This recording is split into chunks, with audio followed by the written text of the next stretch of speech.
when I pass in the street. Bag of money in the passenger seat. Simpo's been asking for me. Good evening, everyone, and welcome to the 5280 podcast. I'm Glenn Hauser with Cam Parker, Gage Madrid.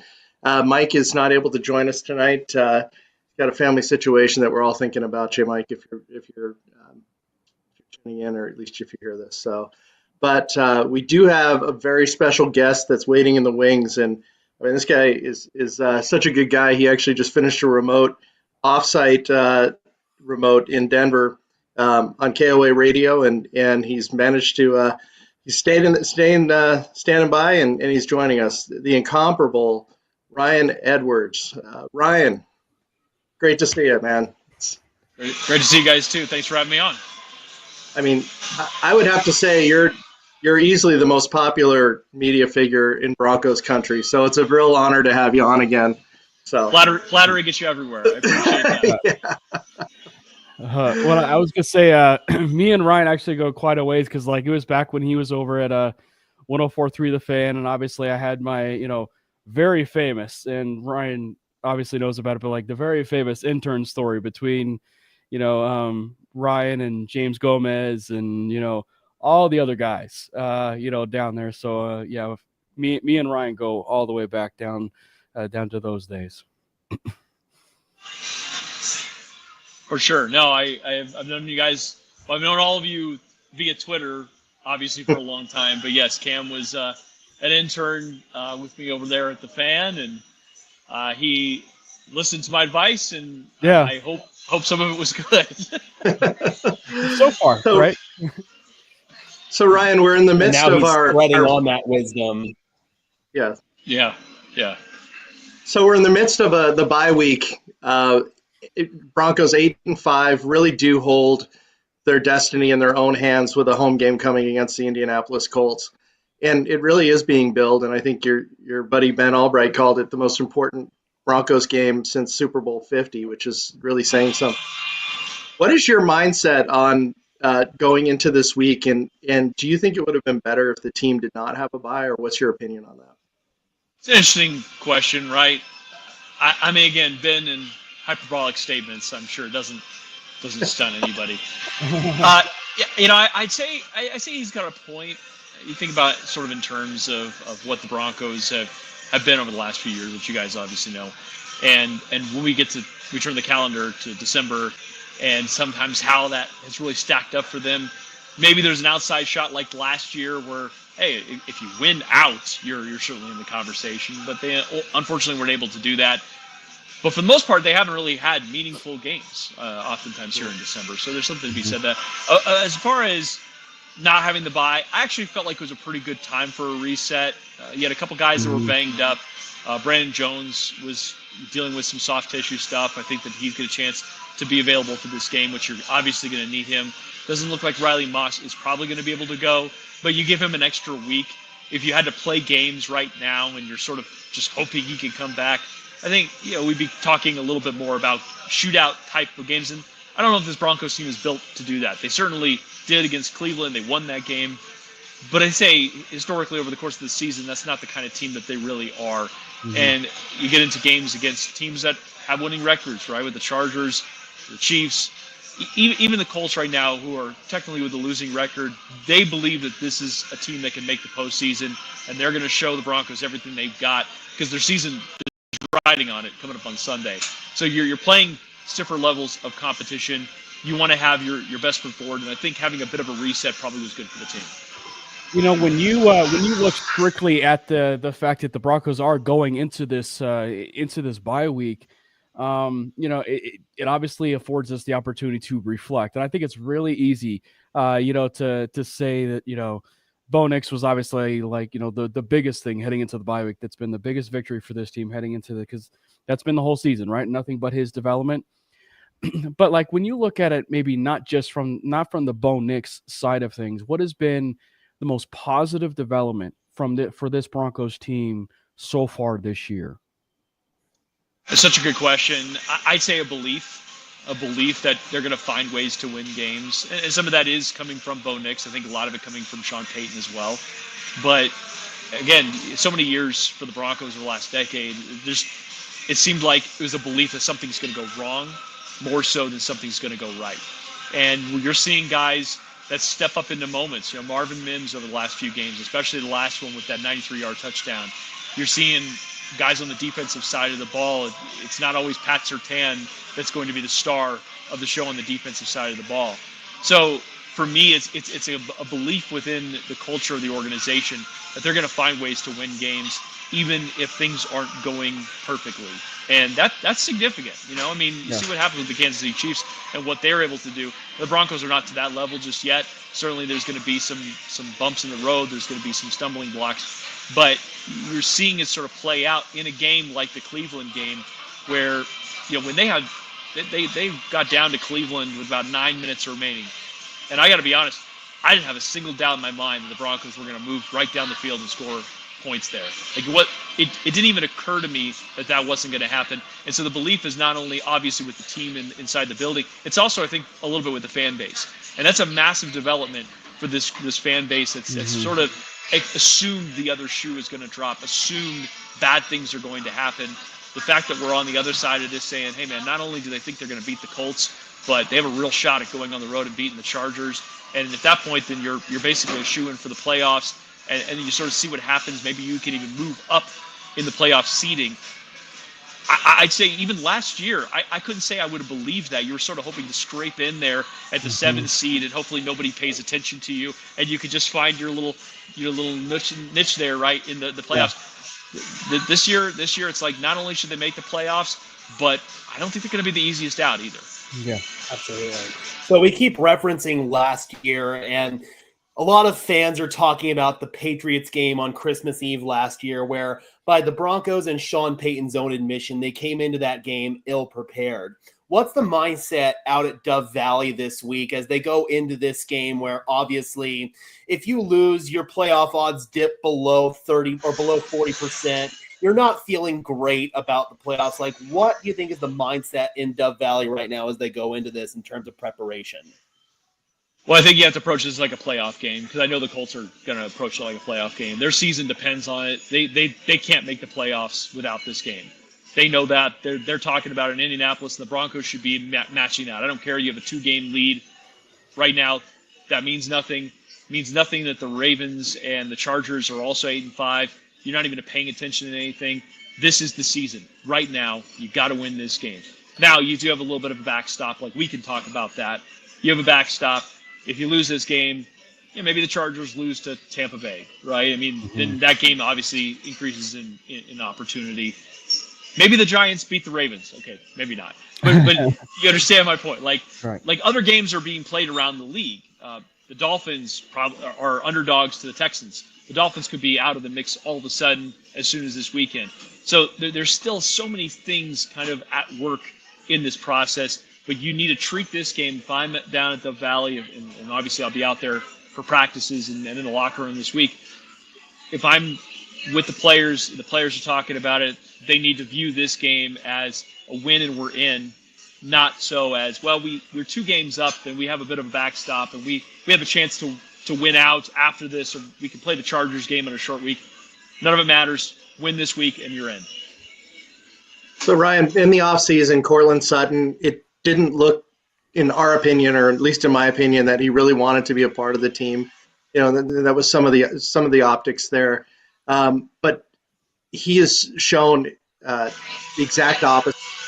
And we've all reversed course in thinking that this would be his last year with the Broncos, to the point where we think that, we expect a contract to be signed or an extension to be signed.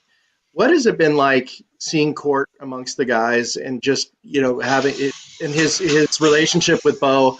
And what do you predict for his future with the Broncos? Well, I agree with you. And I think most of us came into this season, especially with him holding out at OTAs. It's voluntary, but, it's still a storyline. Showed up for mandatory minicamp, showed up for training camp. They gave him a little bit of a bump, more of an incentive bump than anything. And that doesn't necessarily signal that he's going to be here long term. He's got 1 year left on his deal, as you guys know. And at this point, I feel like he's played himself not only into staying with the team, but maybe even an extension, which is not something I felt like we were going to say 6-7 months ago. And it's remarkable because not only do you see him as part of the equation to take this team to another level, you think about what you can add to even make his life a little easier. So he's not the focal point of every defense, because he kind of is. And he's still top 10 in first downs. I mean, he's still a top 10 wide receiver by yards. I mean, it's really remarkable, because that's usually the definition we assign to a wide receiver one. And I think a lot of us were reluctant to say that about Courtland Sutton for many years. There were moments, there were flashes, certainly, in his rookie year, his second year, but then he tore his ACL, and he kind of never was the same player. And part of that, I think, is because of the changing of schemes, changing quarterbacks, etc.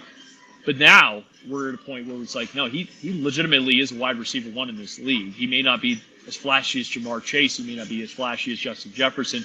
But for what he is for this team, based on the numbers, based on what he means for this team, he's one of their MVPs, honestly. And so, yeah, we carry that forward. I think he's on this team next year. I would say that the Broncos are probably going to be considering what their options are. They've still got a little bit of that dead cap hit for Russell Wilson next year that they got to deal with. But they could structure things in a way where you soften his hit this year. It's a very Sean Payton way to do things. You run for credit card future years, but it is what it is. You soften the hit this year. You push it a little bit further down. I think you could do the same thing with Nick Benito. I think you could get his contract done, and you could make it soft in the first year, paid a little bit, more significantly down the road, and you can get some of these guys done. But Courtland Sutton, in my opinion, is kind of a must-have at this point. And honestly, I defy any Broncos fan to tell me otherwise. Yeah. Obviously, one of the other players that is very much, at least at this point, deserving of a contract extension is Garrett Bowles. It's trending to where it's going to end up being that he is going to at least at this point, probably be a free agent unless things change. I mean, like, how much has that been? We talked about Courtland Sutton and how much has changed with him, holding out and so on and so forth. Like Garrett Bowles, it feels like he's almost like reemerged, and I think when I look at his season this year, it kind of reminds me a little bit of the first year that Mike Munchak was here, when Munchak really brought it out of him. What has changed with Bowles that you've seen so far this year? Because it's like it's reignited a fire for him to where he's really become one of the best tackles again in the NFL. Yeah, he's certainly in that conversation. I'd say Zach Strief. Got to give some shout out to Zach Strief, the offensive line coach. He's been phenomenal. They're getting just unbelievable production out of really every single player, including Luke Wattenberg, which is not something, again, that was, you talked about one of my major concerns about the offensive line was what the heck are we doing at center? And I didn't even think he was going to be the guy coming out of training camp, and he's been good. The offensive line has been very good. And, I mean, you look at the pressure rate for Garrett Bowles, I think he's going to give him like one sack over the season. I mean, it's unreal. It's unreal to look at his numbers. He's got some penalties. I'm sure Broncos fans will continue to be a bit frustrated by that, and that's part of it. And I guess you as a coaching staff need to weigh all of that out. The front office needs to weigh all of that out. Do they have somebody sort of waiting in the wings that could fill that role? I don't think so. We've talked about some scenarios of maybe you move Michael Glenchie over to the left side, since you're definitely going to keep him, and Alex Kolchewski is going to be your right tackle. I guess you have all those conversations in the offseason. But I can see a scenario where you're going, 2-3 year contract with Garrett Bowles, try to see if you can maximize the remainder of his career. And he wants to be here. I mean, that's part of it. Is I don't get the sense from Garrett, based on conversations in and around that I've had, not only with him, but obviously with the around the building, that he wants to go anywhere else. Now, you can't insult him. You can't lowball him. Right. But I think you can have a bit of a team-friendly conversation with, hey, this is where you're at. You're 33, almost 34 years old. We want to keep you here maybe for the remainder of your career. Let's give you a 3-year contract. Let's pay you as close as we can to market rate, and we'll try to make it work that way. Because at this rate, let's just for argument's sake say you make the postseason. Well, you want to just continue to build on that. Like the last thing you want to do is subtract. You want to be adding. That one subtract probably will be Javonte Williams, right? But that's a different conversation, right? Because you already drafted his eventual replacement, Audric Estime. You haven't drafted a replacement left tackle. In fact, you haven't drafted a left tackle or an offensive tackle since Garrett Bowles, which is also a remarkable thing to say. Frank Crum is here, but he's way raw. I don't think that he's quite ready unless the coaching staff knows something that I don't. So long-winded answer. I'd like to see him stay around. Yeah. And when we think about the offensive line, like the name of the game in the NFL is continuity, right? In terms of communication, everybody being on the same page up front. So I think that's another thing that would play into the Broncos possibly keeping him. But my question is, Alex Palczewski, do the Broncos maybe view him as more of a long-term starting option? He showed a lot of promise and upside when he was filling in on the right side there for McGlinchey. So what do the Broncos feel like about him? Yeah, they really like him. I mean, goes without saying, right? His performance showed that. So I'd say that will enter in the conversation if they feel like they have a cost-controlled right tackle ready to go. And Mike McGlinchey's going to be here. So they did a restructuring before the season started. He's not going anywhere. They can't get out from that contract. So if we just go by the math of it, if Mike McGlinchey is here, Alex Palczewski looks like he's a starting caliber offensive tackle that you can have an affordable contract. Well, then we're kind of doing the cap gymnastics to say maybe you can save a little bit there at one of those positions. It's not to say that that's what they're going to do, but you're already paying Quinn Miners. You just gave him a new contract. Obviously, Ben Powers is going to be here. You got cost-controlled center. It'd be great if you had a couple of spots on the offensive line that were cost-controlled. That would be a fantastic opportunity because you can use that money, obviously, not only in free agency, but if nothing else, you can put yourself in a favorable cap situation beyond 2025. So, Ryan, I watched Mario's Elite Eight show the other night, and you emerged as the true voice of reason amongst the panelists.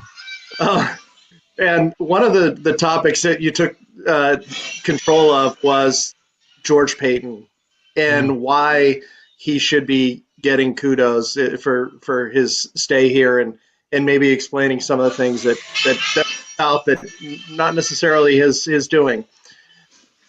From your vantage point at Dove Valley, why is that relationship with George and Sean Payton working so well?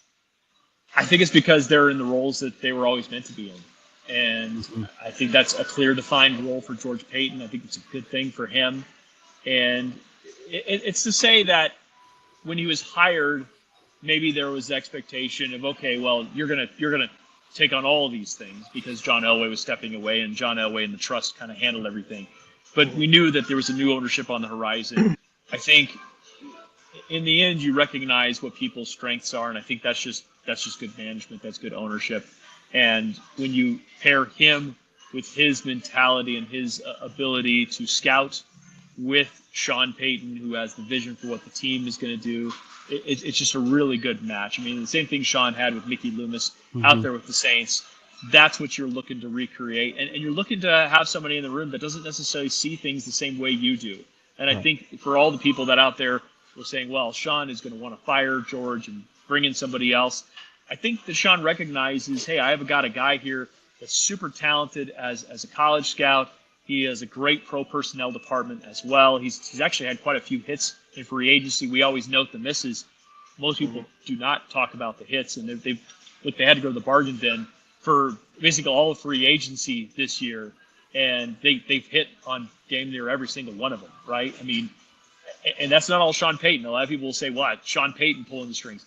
You think Sean Payton's the one that said, hey, go get me Cody Barton? Hey, I think Brandon Jones is the star that we need on this team? I don't think so. You know, it's not to say that he didn't have an opinion on them, and it's not to say that they didn't go talk to VJ, but the point of it is that's still, you know, George needs to get some more credit for those kinds of things. So I like to mess with Joey and Zach because they're obviously in the camp that doesn't really appreciate very much what George Paton has done. And I'd say that for a lot of GMs, there are misses. There's going to be misses. I'd rather have a GM that takes some swings. I'd rather have a GM that wants to make some bold moves, and that also, when it doesn't work out, then have a plan to get us out of it. And so far, I think his plan to get us out of it's been working. Yeah. Ryan, if we could take a real quick question from the chat. Dreamweaver asks, what tight end is your guy in the draft this year? Oh, my God. Tyler Warren. Mm-hmm. Oh, my God. Yeah. Yes. Exactly. Yeah, Tyler Warren with Penn State would be an absolute dream. The guy is as strong as an ox, and he's got great hands. He's already a good route runner. You saw with Penn State even this last weekend, they line him up all over the place. They line him up as a fullback. They line him up out wide. They move him all over the formation. He's in line. Now Colston Loveland, I think, is intriguing out of Michigan. Kind of dealing with some injuries, and I don't know. He didn't have the best year, but Michigan itself didn't really have the best year, so I don't know how much I want to assign to that. But he looks like the prototype guy. But boy, Tyler Warren, and I think he's going to be available kind of in that range wherever the Broncos end up drafting. They may have to move a little bit for him if they really want him, but yeah, easy one. I might have some PTSD if I see a jet sweep on week 1 of the season against whoever they're playing, and they do a jet sweep to Tyler Warren. But no, nonetheless, I love Tyler Warren. Obviously, we got about 20 minutes without talking about, obviously, the big one in the room, if you will. That would be that quarterback position. I think it helps, with what we were talking about with George Payton, that they, now that they've hit on that quarterback. So that marriage between Sean Payton and Bo Nix has been incredible. And Nix has really, plays so well. He's passing with flying colors, and you hear guys like it, you shared it, Zach Allen mentioned about, how he's been kind of the same guy since week 1, or even really since the start, since he's came here. But, even with the eyeball test, it really feels like he's kind of changed and really become a franchise quarterback, in our very own eyes. So what has this cosplayer at quarterback done to from the beginning, till now, and why has it been so impressive? Cosplayer, that's good. Yeah. It's remarkable what happens. So you fake it till you make it, right? He's cosplaying, and now he's a real quarterback. No, I'd say for Bo Nix, his steadiness is part of it, right? I think you come in here and you got a few vets. You've had a lot of players, a few players that are left over from previous regimes that they've been told this is the answer, and it hasn't been the answer. You're working uphill. Even as a first-round quarterback, you're working uphill.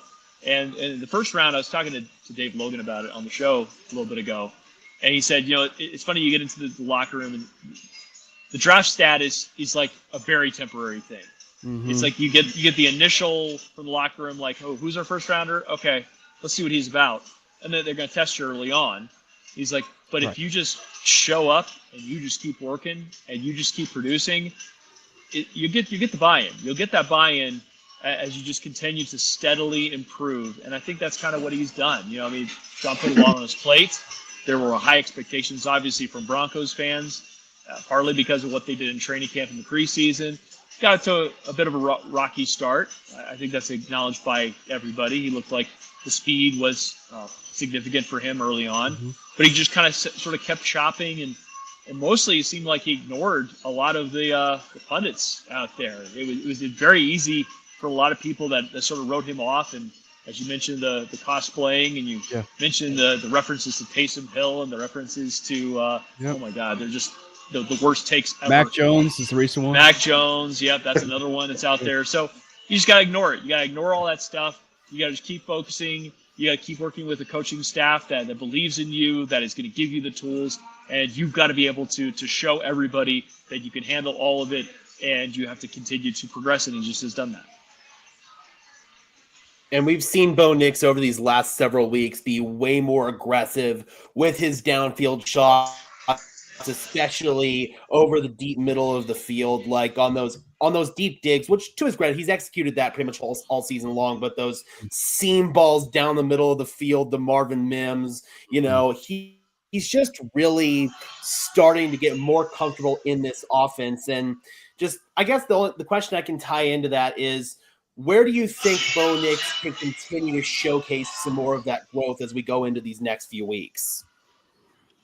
It's a really good question, because he was a check down merchant, if you will, early on, and people kind of hammered him for that. And I think a lot of that is more to do with what he did in college, which is unfortunate because a lot of rookie quarterbacks, when they start out, they're using their legs as a way to sort of supplement a bit of the offense. They're checking down the ball. Like, that's pretty typical for most rookies, but it was really held against him because that's what everybody said about him coming out of college, and they thought that was his ceiling. Well, now he's showing that he has more tools. He has more tools, and Sean Payton and the coaching staff is giving him more on his plate, very obviously. So the next part, I think, is just sort of continue to refine those things, right? I mean, you saw a couple of moments in the Browns game where it seemed like he got a little impatient with it, right? I mean, the pass across his body to Cortland Sutton deep down the field, it's like that's just ill-advised. You don't have to do that. Don't be impatient. Like, let it come to you a little bit more. The interception that it was actually the right read to Marvin Mims. It was a two-man route.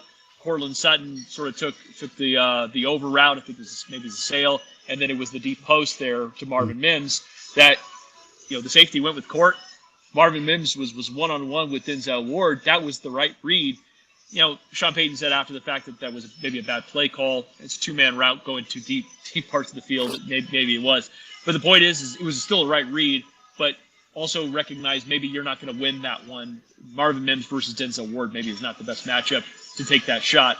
So there's just certain things about his game that continue to be refined. I can't point to anything specific where I'm saying like, oh, well, he's shown that he can't do that, and we need to find out if he can't, because he throws over the middle. He certainly has shown that he has the arm strength to really impact any level of the field.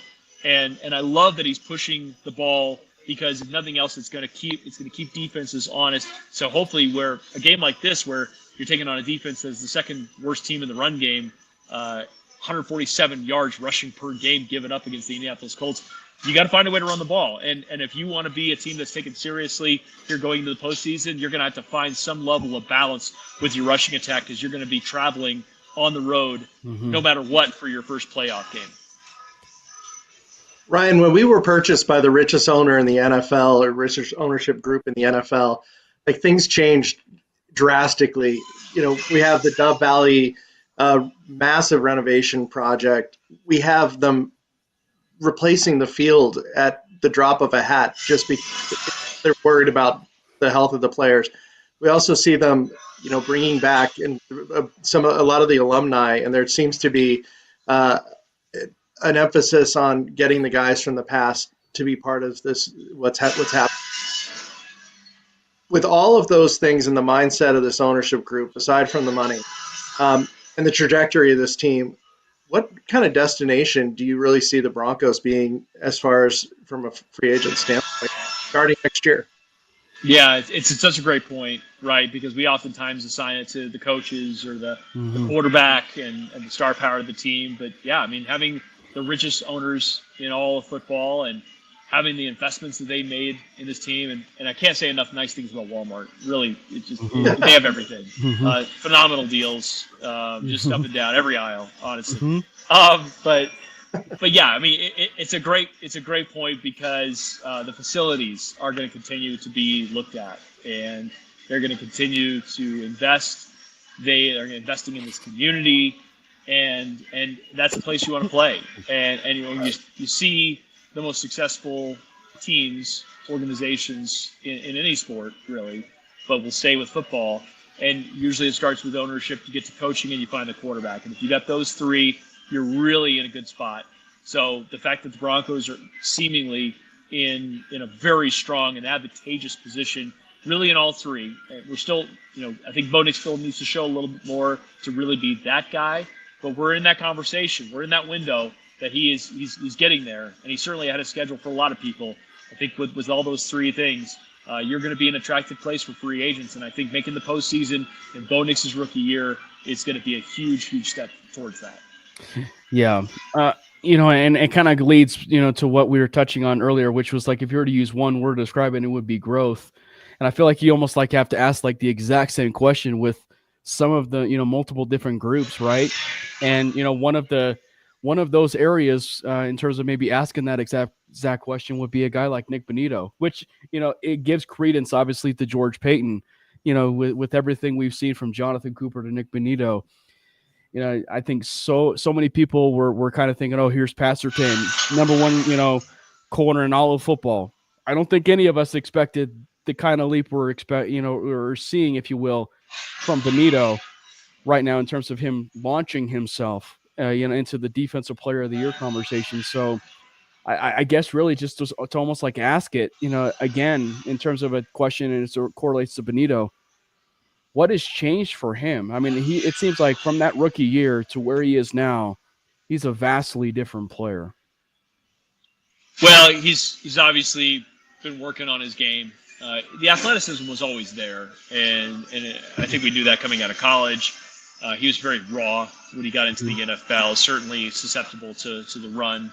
That was kind of like, I remember having a conversation with Ben Albright after he was drafted saying, listen, I don't, if he ends up being just a pass rush specialist, I think he could be still special with that. But he's done even more than that. He's turned himself into a starting caliber edge rusher, starting caliber outside linebacker, and he's no longer a liability out there against the run. I mean, again, he's going to get beat. Everybody gets beat, but I'd say he generally takes good angles on things, much better than he did early on. And like you said, I mean, that first step is just silly. There's a reason why some of the best edge rushers in the league are starting to notice him. Alfred Williams, a guy that I've worked with for a long time, said he reminded him a lot of Von Miller, just because of that first step and that speed that he showed, and he gets there quicker than a hiccup. So it's really fun to watch sort of his development, and it's at the right time. I mean, he's in year 3 of his rookie contract. Next year, the Broncos can certainly give him an extension, or they could let him play this thing out. And honestly, maybe an argument to be made that he bets on himself and plays that final year. If I'm the Broncos, I'm trying to get him done now. I don't even wait. I got Jonathan Cooper done already. You get Nick Benito done, and then you got Jonah Ellis. You got Drew Sanders eventually. I mean, you turned what was at one point kind of a bit of you don't really have household names, and it's a bit of a question mark, to now you're leading the league in sacks. I mean, you are that team, and you've done it consistently. And he may not eventually be in the defensive player of the year conversation this year, but if he even gets close to the sack lead by next year, he's going to be a household name. He's going to be somebody everybody's paying attention to, and he's got a very bright future. Gage? Oh, I totally agree. I think that Nick Benito is definitely a guy who has such a high ceiling, and I think just the way that we've seen him improve in so many different areas, like piggybacking off of the run defense, that was an area where coming into this year, we were like, okay, we know that he's got some moves as a pass rusher. We know he can win up front, but can he be that consistent impact player as a run defender? And yeah, I think he's done a great job with it. Yeah, no, and that's what you needed him to grow into that. We've talked about all the time on KO Sports, just that this season, in a lot of ways, they had to thread a bit of a needle to have the success that they're having. You really did. You had to hit on all of these bargain bin free agents. You had to have some of your young players step into starting roles and actually hit, right? I mean, it couldn't be showing promise. We had to move quickly past, hey, this is a promising prospect. It had to become, you're a starting caliber player in the NFL. And you had to have so many of those guys. Like we knew, going into the season, it was like, hey, Pat Surtain is maybe your best player on the team, certainly your best defensive player. But we get to the end of the year, Pat's probably still your best guy, but boy, we can start talking about Zach Allen. We can start talking about Nick Benito. We can start talking about some of these other guys that stepped into roles on this team that are now like, hey, that guy could start for the best teams in the league. Remember how many years we'd be like, well, if you could borrow players off of other teams, or how many players in the Broncos would actually start anywhere else. Yeah. Now you legitimately go across them and say, this guy could start, this guy could start. There's probably 5 or 6 guys immediately come to mind and say, oh no, that's a starting caliber player on almost every single team in the NFL. And that's a really cool deal. Yeah, and more pro George Payton material. A lot of these guys that we're seeing as impact starters, they were George Payton picks that had nothing to do with Sean Payton.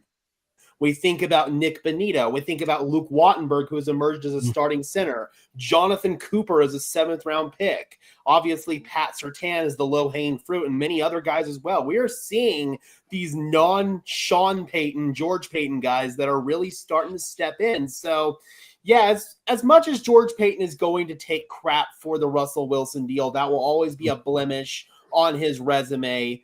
Being able to build this team through the draft, which is something that we can't say happened before George Paton got here. We're looking at a lot of the previous John Elway drafts. There aren't many players from those drafts who are still here. So I think that's just more pro George Paton material, that he is building this team through the draft the right way. Mm-hmm. Yeah, and give him a chance to build out of it. You know, I do like that. It wasn't one of those like he took a big swing at Russell Wilson, it didn't work out, and we're going to fire him. You know, give him a chance to work out of it. And again, you know, and I said it on that Engage 8 podcast with Mario, that he got some intel at the time that didn't quite work out. You know, he was told if you hire Nathaniel Hackett, you have a great shot at bringing in Aaron Rodgers. Rodgers decided to change his mind. So you had a hard pivot, and the hard pivot was to Russell Wilson, which, again, for a lot of people, I think a lot of Broncos fans were pretty excited about it. I think a lot of teams around the league would have probably done a similar thing. And you're thinking at the time you're getting what is viewed by many league circles as an ascending offensive mind, or a guy at least has worked with a lot of good offense coming in here, and he was next. It's not like the Broncos were the only people that interviewed Nathaniel Hackett and had him on their list. There were a lot of teams. He was making the rounds. He was a guy that was in that list. And plus, I think sometimes with Nathaniel Hackett, we see this often where you kind of go a bit of the opposite of the previous coach. So the previous coach was Vic Fangio, kind of curmudgeonly, old school coach, and you're like, you know what, we want a breath of fresh air in the organization. We want to bring somebody in that's going to uplift a little bit more, and that doesn't necessarily mean they're a good coach, but you understand under the circumstances why the logical steps were taken that they were. It didn't work out. Yeah, you ended up having to find a way to pivot to it, and at this point, you're right. There are so many hits. You mentioned we also could throw in Quinn Miners. Obviously, he's one of the best offensive guards in the league. Baron Browning's a good player. I mean, he's a really good player. You got a 6th rounder for him when you probably couldn't have gotten anything. The Bradley Chubb trade that he was able to execute to get a 1st rounder and a day 2. I mean, he's found ways to work within certain structures. Now he's created some of these structures by making the big swing for Russell Wilson. Obviously, the trade for Sean Payton, that wasn't him, but you ended up losing some draft capital on that deal as well. But the point of it is like give these guys an opportunity to sort of dig out of it and see what they can do. And again, the results are where they're at. I think a lot of Broncos fans coming into this year had some cautious optimism, of more of anything, to Cam's point, of just looking for growth, just wanting to see a step in the right direction. You'd even accept to a certain level if 2025 was really the season that they make a run to the playoffs. The fact that they're here at 8-5 with everything in front of them is really tremendous. So in keeping with the conversation about Russ, one of the surprising teams record-wise this year in a big way is the Pittsburgh Steelers, where they already have 10 wins. Why do you think it's working well for Russ out there? And what do you think? Do you think they really have much in order to advance in the playoffs, or do you think they're just going to be a kind of a one-and-done playoff team? It's tough to say. I mean, Pittsburgh, the one thing that you do admire about what they're doing right there, they have a culture, right? I mean, they have a culture, they have a type of player that they tend to build their teams around, and they've got a good defense and they can run the ball. And honestly, when you get to the postseason, if you could do those two things, kind of regardless of what's going on with your quarterback, you're going to be competitive. Russ certainly is an improved player for them at quarterback. So I think that depending on what their first round matchup is, I absolutely, because they're going to be probably hosting, soon they win the AFC North, I give them a great chance of winning that game. Now, can they beat the best teams in the league? Like, can they beat Buffalo on the road in Buffalo? The Kansas City Chiefs is a little bit of a mixed bag, but they can run the ball, they play good defense, and that's a great place to start. I think Russell Wilson, the reason why he's having the success as he is, first of all, he's not washed, and secondly, he's got a coaching staff that really believes in him and is really trying to set him up for success. And they're working to his strengths. They're giving him a good run game, they're giving him a good defense, and they're giving him chances to make plays that are comfortable for him. And we'll see how far that can take them. But he fits in there because they have such a strong leadership with their coaching staff, and they have strong leadership in the locker room, a strong organizational leadership. And I think that, unfortunately for Russ, the first year he was here, he didn't have really any of those things. And then he was already kind of in a bit of a doghouse with Sean Payton, who just wasn't a good fit. It just wasn't a good fit for what Sean wanted to do with the quarterback. Yeah. It was almost a win-win situation, right? Or not almost. It was a win-win situation for all parties. You know, when I look about, you know, and just looking back at, you know, the last year and with Sean and just, you know, overall, the one of the comments that, you know, stands to me is like when he mentioned the point about, like, you know, the Broncos are almost like the Detroit Lions, right? You know, when he said that last year. Looking back at it now, and then obviously we just had the tight end question, you know, about Tyler Warren. You look at this draft, they could theoretically not necessarily build the Detroit Lions out of one draft, but they could have a chance to really build this team around, you know, their young quarterback and Bo Nix. And you look at some of the strengths, you know, of this class. It's a lot of those weaknesses, if you will, right? Running back, wide receiver, and of course, you know, tight end. Who are some of those guys initially? Obviously, we don't need to talk about tight end because you mentioned Tyler Warren, and I'm right there with you. I'm on that Tyler Warren train. Who are some other players in those position groups that are really intriguing for you, at least in the early process? Well, I mean, I think you got to add a wide receiver at some point. And it's not to say that I don't love what Devon Bailey is doing, and I think Troy Franklin's still got more to show us, and I'm not giving up on those guys. But you're just sort of talking in terms of blue chip talent, not just dart throws. Tez Johnson, I think, out of Oregon, who's considered his brother. Right. Really impressive wide receiver. I think he's gonna be a day 2 player.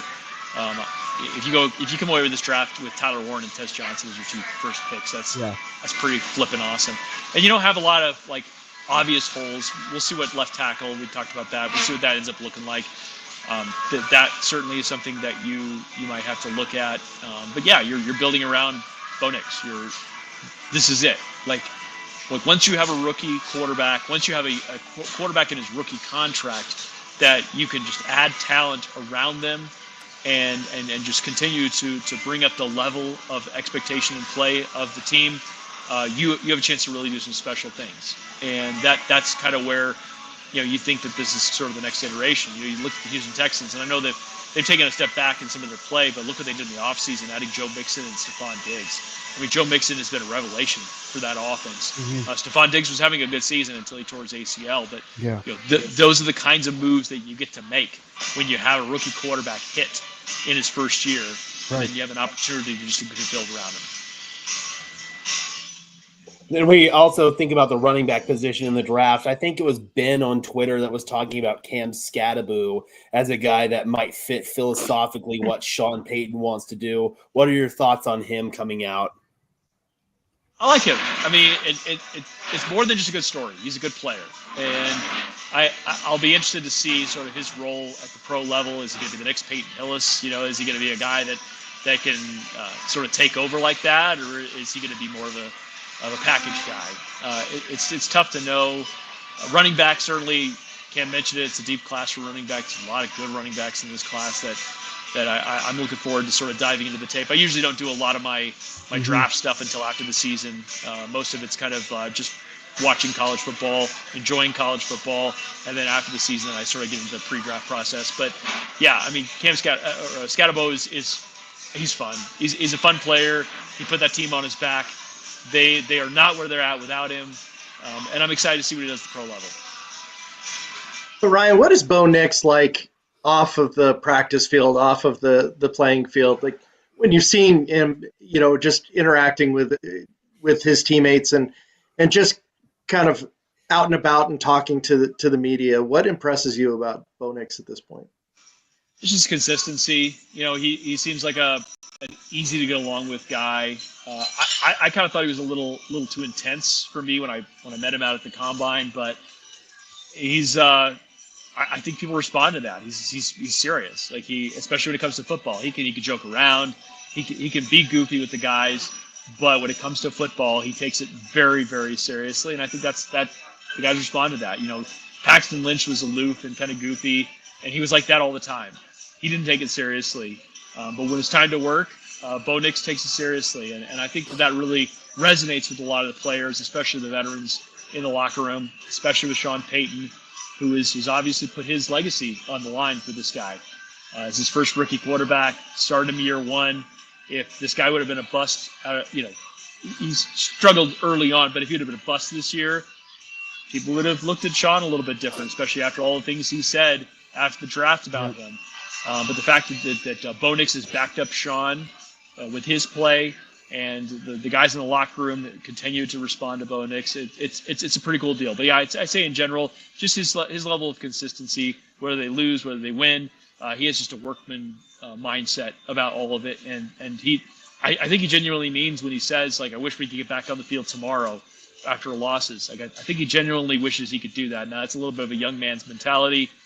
Certainly, there's some time. We'll probably change a little bit of that. You want the week of prep, but he has that, like, hey, I want to get back. I want to get this thing this taste out of my mouth that we just lost, and I want to go out there and show people that we're a different team than what just played. Yeah. Well, and you look at it from basically having this bye week and going into this big Indianapolis Colts game. I think we talk about how the Broncos are, they were heading into a bye. Well, the Colts were also heading into a bye as well. So it's, so both teams are going to be, playing, as hard as they can coming out of the bye. It's such a weird game in the sense that, Anthony Richardson has had a very up and down, or maybe more so down, time in the NFL. But it's such a weird deal because, this particular year, the Broncos have kind of struggled with mobile quarterbacks, right? So when you look at just the overall schematic way of this game, how exactly would you go about stopping Anthony Richardson heading into this game? I mean, it's a good point. I mean, I think that Anthony Richardson is a little bit of a unique situation compared to other mobile quarterbacks because he really doesn't have much of a mid-range game just yet. He's still working on some of the finer details of playing the quarterback position. We were talking about a guy that's sub 50% as a completion rate. That's like in the NFL, like that's Tebow numbers, right? I mean, that's like unheard of. And again, no director, anything negative since Tebow, one of the greatest quarterbacks to ever put a Broncos uniform on. But that being said, thanks to Drew Lock. Yeah. Doesn't mean he's a great quarterback. But I'd say for Anthony Richardson, it's just about like understanding what they are. They're kind of building off a little bit of that RPO system. They are a team that wants to be physical and run the ball at you. I think it really works out. And then they're going to take some deep shots, and he's got a beautiful deep ball. I mean, it is stunning to watch him complete some of these deep passes. That's kind of it. That's the offense for the Colts. So for me, I'm basically going to be probably daring him a bit because I think I'm one of the best man coverage defense in the NFL. I don't think Riley Moss is going to play in this game, but I hopefully the Broncos have a better answer at the other cornerback position. And I still don't think Anthony Richardson's the kind of quarterback that could take advantage of it either way.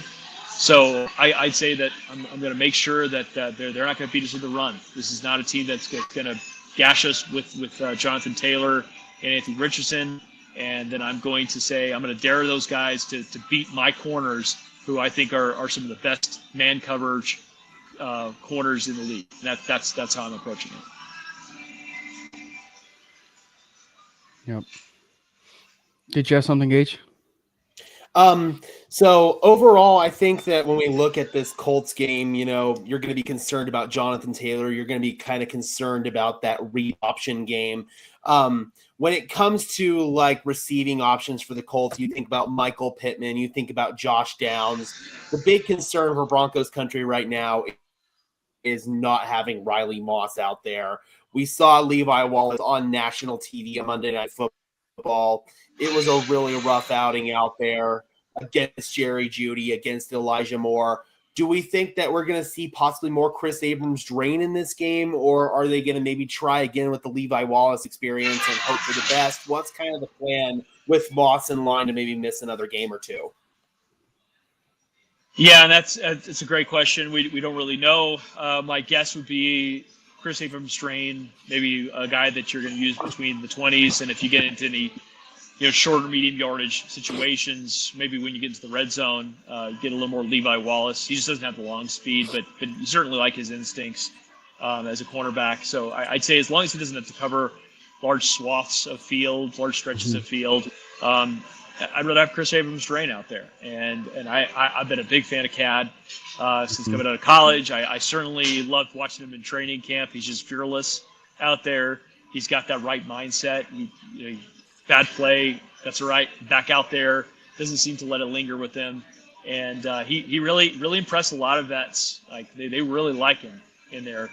This was his first game. This was his first moments at all, and he didn't look afraid. And I do think that there's something there with him. You want Riley Moss to be your starter, but Chris Abrams-Drain has got the speed. He's got the athleticism to hang. Now they have some speed, obviously, out there with Pierce is the one that sort of like scares you a little bit with some of those deep balls. Josh Downs and Michael Pittman are kind of more the possession guys. But again, it's not like they can't catch deep passes on you. So I'm going to be fascinated to watch where they view the most important matchups. Do they kind of put Surtain on Pittman? Is Downs even going to be available? Because he's been hurt. He didn't even play last game against the Patriots. So the matchups are going to be really fascinating to watch. And they have some tight ends that can catch too. So there's all sorts of different layers to what they are. But once again, the thing that I'm not going to let happen, I'm not going to let Anthony Richardson and Jonathan Taylor ruin this game. I'm not going to let those guys and their running game beat us. The one other thing to concern about is Jonathan Taylor catching passes out of the backfield. What kind of matchups with the linebackers does that look like? Because Cody Barton, that's tough. That's not exactly the best part of his game. So there's a lot of different ways that they could beat you, and you don't want to let them gash you with the things that they know they're doing well. Yeah, I mean, so Ryan, Broncos. Oh, sorry, go ahead. Oh, go, Gage. With the Broncos being such a heavy man-on-man team, that can obviously leave you vulnerable sometimes with the quarterback run game. So do you leave a quarterback spy on Richardson and basically sacrifice a number in coverage? What do you do there? It's just so tough. How do you think Vance Joseph's going to want to approach that? Yeah, I mean, it'll be fun to see, right? I mean, it's a good chess match. We'll see how seriously he takes this offense.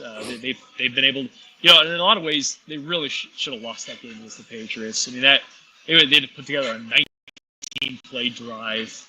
They had to convert the 2-point convert. I mean, there was a lot of reasons. Yeah. And the Patriots kind of had that game the whole way through. Yeah, I was watching it. I watched it again today. And I was just like, the Patriots were running the ball whenever they wanted to. They stubbed their own toe, but for the most part, I thought the Patriots had a really good game plan against him. He's a physical freak, so he's going to get some. You just don't want it to be the long games. You don't want him to sort of escape. But I think that you have your edge contained. You play gap sound. You sort of approach it like you're playing Lamar Jackson without the fear of the deep or some of the passing game concepts. Is kind of the way I would approach it. So Ryan, you've touched upon coverage of what we saw against Baltimore. Mm-hmm. Yeah. So you've touched upon stuff that you would do on the defensive side. If you were tasked with writing the offensive game plan, what would you do? Well, you'd like to believe that they can run against this team. They lack a lot of discipline up front when it comes to the run. They're trying to get upfield. They're trying to get sacks. They're kind of middle of the pack when it comes to that. They do get takeaways. They're an opportunistic defense. I'll give them that. They're one of the best at recovering fumbles, and that's a problem for the Broncos. They have had a propensity to fumble the ball. So this is one of those games where if I'm Sean Payton, I'm saying we can't be that team. We've got to secure the ball. They just find ways. They're a top 6 team in the NFL right now in forced fumbles. So that's one thing that's keeping me up at night if I'm Sean Payton. But I'm going to get out there and I'm going to say, all right, let's see if they've learned anything over the bye week about being better on edge contain and gap discipline. And if they're not, they're going to be in for a tough night against the Broncos because we're going to find a way to show that we can run the ball. And I think if you're Sean Payton, it's a little bit of a pride thing. You haven't found a way to be consistent with that all season long.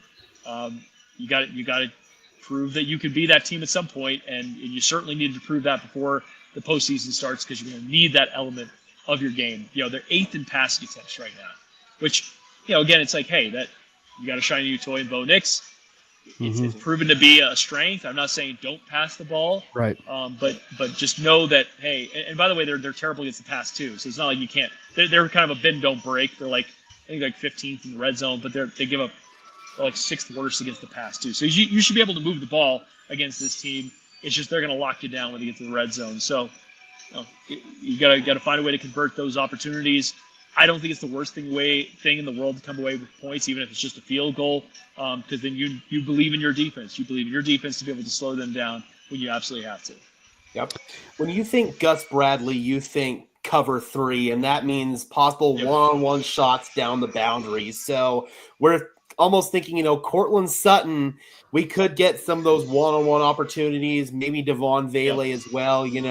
That's something that could be exploited with Gus Bradley's heavy single high defense.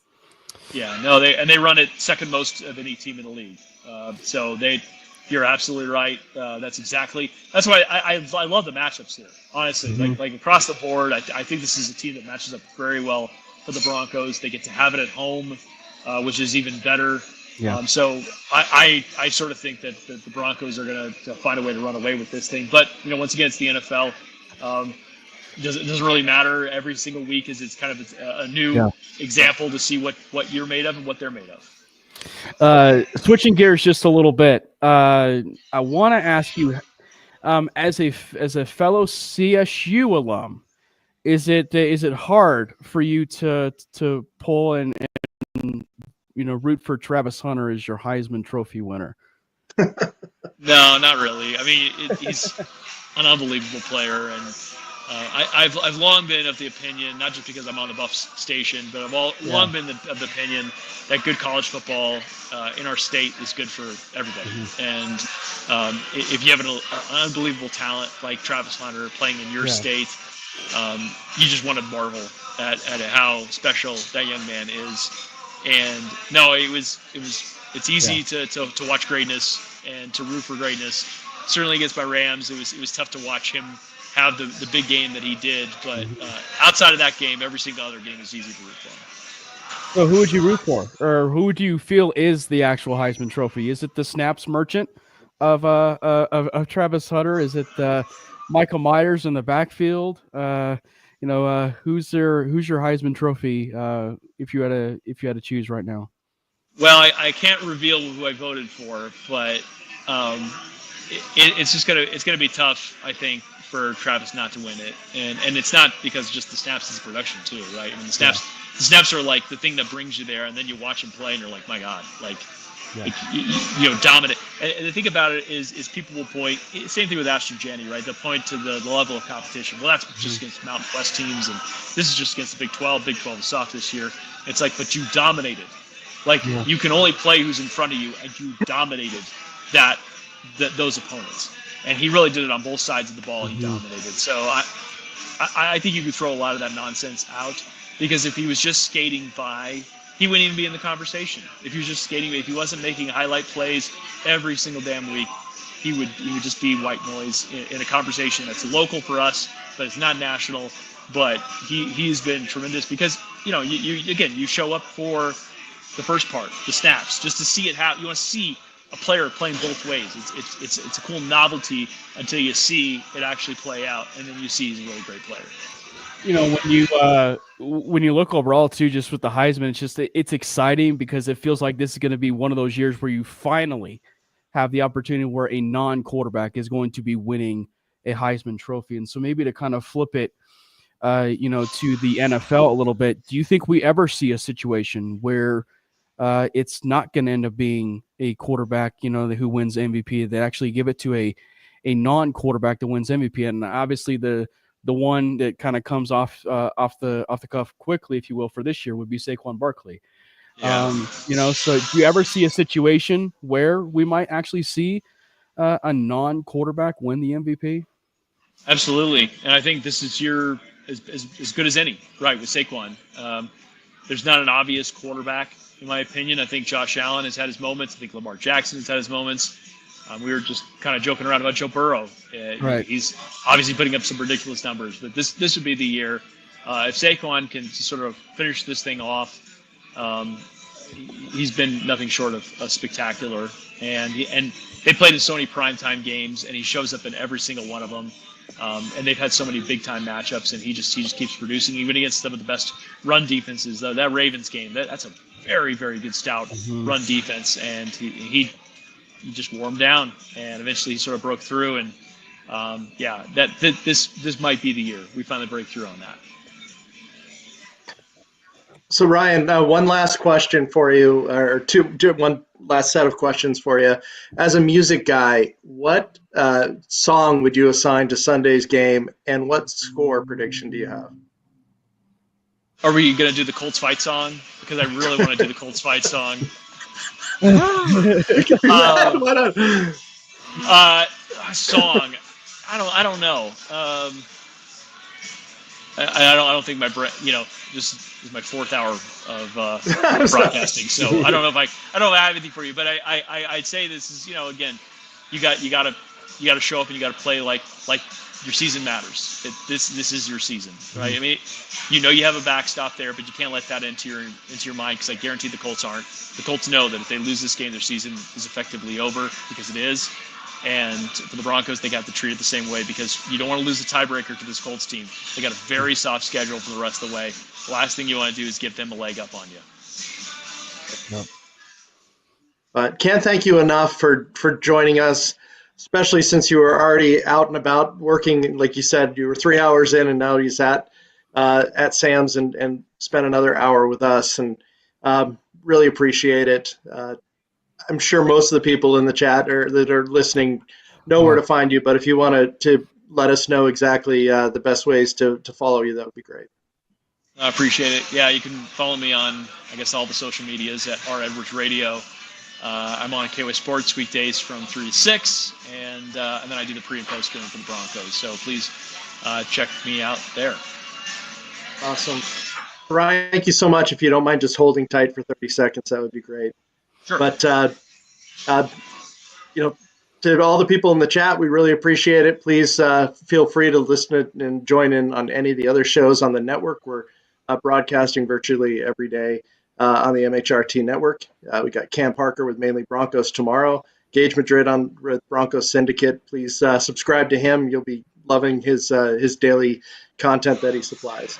And let's go Broncos. Let's get it to 9-5. Thanks again. Fast lane when I pass in the street, bag of money in the past. Fast lane when I pass in the street, bag of money in the passenger seat. Tempo's been asking for me on the road from the west to the east. Way up, I might never come down, cause the coast's racking up the flame out.